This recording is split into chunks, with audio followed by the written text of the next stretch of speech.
ایک دہائی سے طاقت کے حصول پر بے پناہ خرچ کرتا نظر آتا ہے۔ دفاعی بجٹ میں مسلسل اضافہ دیکھنے میں آتا ہے، ہر قیمت پر جدید اسلحے کی خریداری کا حصول ممکن کرنا چاہتا ہے۔ بھارت کی جانب سے طاقت کے حصول سلامتی و بقا کے لیے ہے یا دوسروں پر غلبے کے لیے؟ اس پر تفصیلی بات کرنے کے لیے آج ہم نے اپنے پروگرام میں دعوت دی ہے ڈاکٹر رضوانہ عباسی صاحبہ کو۔ آپ بحریہ یونیورسٹی میں ایسوسیٹ پروفیسر ہیں۔ ڈاکٹر صاحب بہت شکریہ اس پروگرام میں تشریف لانے کے لیے۔ یہ بتائیے گا کہ بھارت اسلحے کے انبار لگاتا ہوا ہے، یہاں پہ ہمیں نظر آ رہا ہے، اس کے عزائم کیا ہیں، مقاصد اور ہدف کون ہے؟ دیکھیں جی، بنیادی بات یہ ہے کہ انڈیا اس ٹائم، بھارت اس ٹائم اپنے اثر و رسوخ کو بڑھا رہا ہے جی۔ اور وہ بنیادی طور پر 3 ایریاز کے اندر اپنے اثر و رسوخ کو بڑھا رہا ہے۔ ایک تو انڈیا اپنی پاور پروجیکشن کیپیبلٹی کو بڑھا رہا ہے، جس کا مطلب یہ ہے کہ انڈیا پورے خطے کے اندر اور پوری دنیا کے اندر جتنا بھی سیاسی اور جتنا بھی سیکیورٹی کنسٹرکٹ ہے، اس کے اندر ایک اپنا کردار ادا کرنا چاہتا ہے، اور اس کے اندر ہی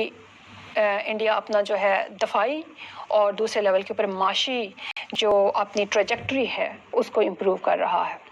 دوسرے بنیاد کے اوپر انڈیا اپنا جو ملٹری انڈسٹریل کمپلیکس ہے، یعنی کہ ڈیفنس مینوفیکچرنگ بیس جو ہے، اپنی اندرونی صنعتی پیداوار کو بڑھانا چاہتا ہے، تاکہ دنیا کے اوپر اس کا جو انحصار ہے اپنی ٹیکنالوجی کو خریدنے کے حوالے سے بین الاقوامی طاقتوں کے اوپر، اس کو وہ کم کرے اور وہ خود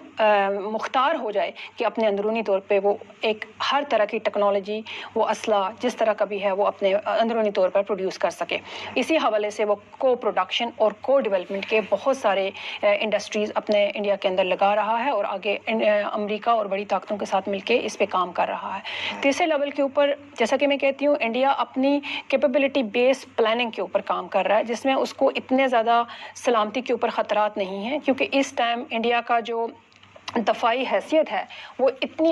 بن چکی ہے کہ وہ اپنا چائنا کو بھی اور پاکستان کو بھی بڑے آرام کے ساتھ اپنے آپ کو ان دونوں کے خلاف ڈیفنس اب اس کا کر سکتا ہے۔ اب کیونکہ کیپیبلٹی بیس ماڈرنائزیشن، یعنی کہ اس کی جو دفاعی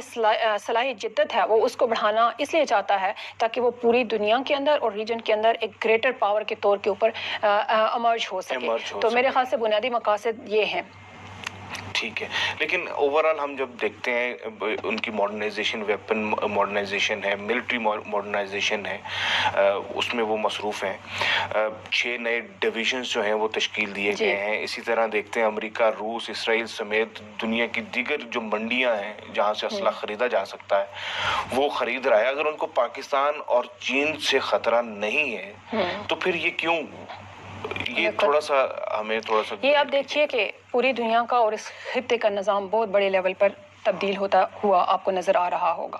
اور اس تبدیل ہوتے ہوئے نظام میں کیونکہ یہ انڈیا کی حمایت میں بھی جا رہا ہے، اس کے 2 بنیادی پیرامیٹرز ہیں۔ ایک تو یہ ہے کہ جو امریکہ ہے اس کے ساتھ انڈیا کے جس کو کہتے ہیں مفادات، وہ اپنے منسلک ہو چکے ہوئے ہیں۔ ان مفادات کے 2 آگے اور پیرامیٹرز ہیں۔ ایک تو یہ ہے کہ پورے جو خطے کے اندر چائنا کا اثر و رسوخ بڑھ رہا ہے، اس اثر و رسوخ کو ایک تو روکنا، دوسرا اس کے مد مقابل ایک توازن کو برقرار رکھنا۔ اس توازن کو، کیونکہ ایک جب اسٹیبلش پاور ہوتی ہے، وہ جب دوسری طاقت ابھر رہی ہوتی ہے تو وہ سمجھتے ہیں کہ کسی ایک خطے کے اندر یا دنیا کے اندر ایک بڑی طاقت ہوگی تو اس کے مد مقابل جس کو آپ کہتے ہیں بیلنس آف پاور کو مینٹین کرنا بڑا ضروری ہوتا ہے، تاکہ ایک جو ہے پاور یا چائنا وہ سمجھتے ہیں کہ اس پورے خطے کے اندر ایک ہیجیمون یا ایک طاقتور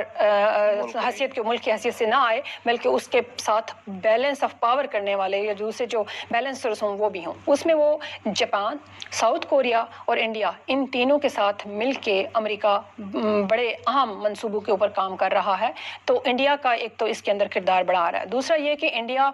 چائنا کے رائز کو جس کو کہتے ہیں اپنی ہیجنگ پالیسی لے کے آ رہا کہ وہ اپنا ایک، کیونکہ نیبرنگ کنٹری ہے چائنا کا، اور چائنا کو وہ ساری امریکہ نے انڈیا کو وہ ساری ڈیولیوشن آف پاور دے دی ہے تاکہ وہ چائنا کے خلاف وہ ہیجنگ پالیسی کے اوپر بیٹھتے ہوئے اس کے رائز کو obstruct یا اس کے رائز کو روک سکے۔ تیسرا لیول یہ ہے کہ آپ کو پتہ ہے کہ دنیا کا جو معاشی نظام ہے وہ سارے کا سارا شفٹ ہو کے پوری ایشیا پیسیفک ریجن کے اندر آ چکا ہے. تو پورے ایشیا پیسیفک کے جو سمندری حدود ہیں وہاں سے جو ہے سمندری راستے ہیں ان سب کی نیویگیشن اس میں امریکہ کے ساتھ مل کے پیٹرولنگ اور آزاد اور خود مختار نقل و حرکت کے اندر جو ہے انڈیا اپنے کردار کو لے کے آ رہا ہے. وہ پورا جو انڈین اوشن ریجن ہے وہاں سے لے کے پیچھے ایشیا پیسیفک کے اندر تک تاکہ وہ اپنی خود مختاری دکھائے. جی ہم بات کر رہے ہیں انڈیا کی ملٹری ماڈرنائزیشن کے اوپر اور ہمارے ساتھ موجود ہیں ڈاکٹر رضوانہ عباسی صاحبہ. ڈاکٹر صاحب یہ بتائیے گا کہ ہم دیکھ رہے ہیں گزشتہ کئی سالوں سے انڈیا کی جو ڈیفنس بجٹ ہے اس میں مسلسل اضافہ ہو رہا ہے، لیکن وہاں پہ جو غربت کی صورتحال ہے، وہاں پہ جو سماجی بہبود کے جو مسائل ہیں اس کے اوپر بالکل توجہ نہیں دی جا رہی. آپ نہیں سمجھتے کہ بھارتی سرکار کو چاہیے کہ وہ اسلحے کے انبار لگانے کے بجائے جو غریب اور پسے ہوئے عوام ہیں ان کے اوپر وہ توجہ دیں، ان کی زندگی کو بہتر کرنے کے لیے کچھ اقدامات کریں؟ میرا اپنا نقطۂ نظر یہ ہے، کیونکہ اس ٹائم کے جیسے پھر میں دہراؤں گی کہ جو سیاسی حالات ہیں اور ان سیاسی حالات کے اندر انڈیا کی اسٹریٹجک پوزیشن بڑھ چکی ہے، اور اس اسٹریٹجک پوزیشن کے مد نظر انڈیا اس ٹائم اپنے اسٹریٹجک گینز کو اچیو کرنے کی کوشش کر رہا ہے. ان اسٹریٹجک گینز کے اندر انڈیا نے اپنی اکانومی کو اور اپنے ڈیفنس پارٹنرشپس کو دنیا کے ساتھ منسلک کر دیا، جس کی اور اس اسٹریٹجک امپورٹنس کی وجہ سے انڈیا کو نیوکلیئر سپلائرز گروپ ویور ملا. اس ویور کے اندر انڈیا کو بین الاقوامی تجارتی منڈیوں تک اسلحے کی منڈیوں تک رسائی دے دی گئی. اب اس رسائی کے پیش نظر انڈیا اس ٹائم یہ سمجھتا ہے، ایک تو کیونکہ انڈیا کی اسٹریٹجک امپورٹنس امریکہ کے لیے بڑھ چکی ہے چائنا کے خلاف، دوسرا یہ کہ انڈیا کو وہ رسائی مل چکی ہوئی ہے، تو یہ ٹائم انڈیا اپنے بہتر ایڈوانٹیج کے طور کے اوپر اس ٹائم یوز کرنا چاہتا ہے، تاکہ ایک تو جتنا بھی innovative advance technological platforms ہیں ایک تو وہ خریدے، دوسرا ان کے ساتھ مل کے پروڈکشن اور کو ڈیولپمنٹ انڈسٹری لگا کے اپنا خود مختاری حاصل کرے. اور اس کے بعد آپ دیکھیں کہ انڈیا کی جو اکنامک ٹریجیکٹری ہے وہ بھی بڑی ریپڈلی اور فاسٹلی بڑھ رہی ہے. انڈیا دنیا کی تیسری معیشت اور اس خطے کی دوسری بڑی معاشی طاقت بن چکا ہوا ہے، اور انڈیا اس خطے کی دوسری بڑی دفاعی طاقت بن چکا ہوا ہے، اور وہ اسی بیس کے اوپر بنا ہوا ہے کہ اس کو وہ اسپیس اور وہ جگہ اور وہ منوربلٹی اور موبلٹی مل چکی ہوئی ہے. تو انڈیا پہلے اس اپنے جو ہے نا اچیومنٹ کو اس کے اوپر فوکس کرے گا اس گول کے اوپر، پھر اس کے بعد اپنے اندرونی طور کے اوپر میرے خیال سے اپنے ڈیولپمنٹ اور سوشو اکنامک گروتھ کی طرف بھی جائے گا، کیونکہ انڈیا کا بڑا فوکس جو ہے ابھی اسٹیٹس اور پرسٹیج اور گلوبل اور گریٹر پاور لیول کے اوپر اپنے اسٹیچر کو اپلفٹ کرنے کا ہے. تو میرے خیال سے گریجولی اس طرف جائے گا. یہ جو ٹیکنالوجیز خرید رہا ہے دفاعی نقطہ نظر سے اگر ہم دیکھیں تو آپ کیا سمجھتی ہیں کہ کن ایریاز کے اندر کس نوعیت کی ٹیکنالوجیز خرید رہا ہے، اور اس سے چین کو خطرہ ہے یا پاکستان کو اس سے خطرہ ہو سکتا ہے، یا یہ کوئی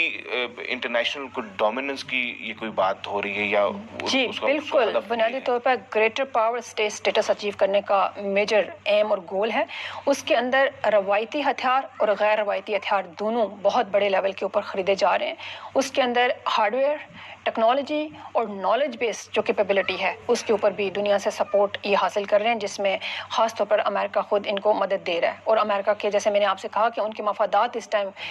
منسلک ہو چکے ہیں انڈیا کے ساتھ. تو ایون کہ امریکہ کے اندر بھی یہ رجحان بڑی کلیئرلی انہوں نے بتا دیا کہ ہم چاہتے ہیں کہ انڈیا جو ہے اس ریجن کی ایک گریٹر پاور بنے. تو ایک تو یہ ہے. جو ٹیکنالوجیز کی آپ نے پوچھا کہ کس قسم کی ہیں، بہت بڑے لیول کا ٹیکنالوجیکل بیس انڈیا کے اندر آ چکی ہے اور آ رہی ہے، اور اس کے اوپر انڈیا زور و شور سے کام کر رہا ہے. نمبر 1 تو یہ ہے کہ جی آپ کے جو آپ کے ایئر کرافٹ کیریئرز ایک ہائیلی ایکسپینسو ٹیکنالوجی ہے. انڈیا جو ہے اپنا تیسرا ایئر کرافٹ کیریئر بلڈ کر رہا ہے، اور یہ جو تیسرا ایئر کرافٹ کیریئر بلڈ کر رہا ہے یہ آپ کی نیول ڈومین کے اندر جو ہے اپنے 57 جو ہے فائٹر جیٹس کو یہ ٹیکنالوجی اٹھا سکے گی، اور نیوی اور نیول بیس کے اندر اور سمندری حدود کے اندر ایک پورے انڈیا کو ایشیا پیسیفک کے اندر فری نقل و حرکت دے گی. اور کسی بھی ٹائم پاکستان کی یا چین کی جو سمندری حدود کے اندر ٹریڈ ہے، جو نیول لائنز ہیں، ان کو یہ بڑی ایزیلی بلاک کر سکتی ہے. انڈیا اپنی جو کیپیبلٹی ہے، ایک نئی ٹیکنالوجی ہے air denial, anti access air denial technologies capability وہ لے کے آ رہا ہے، جس سے کہ وہ اپنی نیول لائنز کو بڑی ایزیلی کنٹرول کر سکے گا. اور پاکستان کی اب پھر اس کے علاوہ سمندری آبدوزیں لے کے آ رہے ہیں، تیسری چوتھی ابھی آبدوز آ رہی ہے، اس کے اوپر جو لیس میزل سسٹمز 2-3 طرح کے آ رہے ہیں.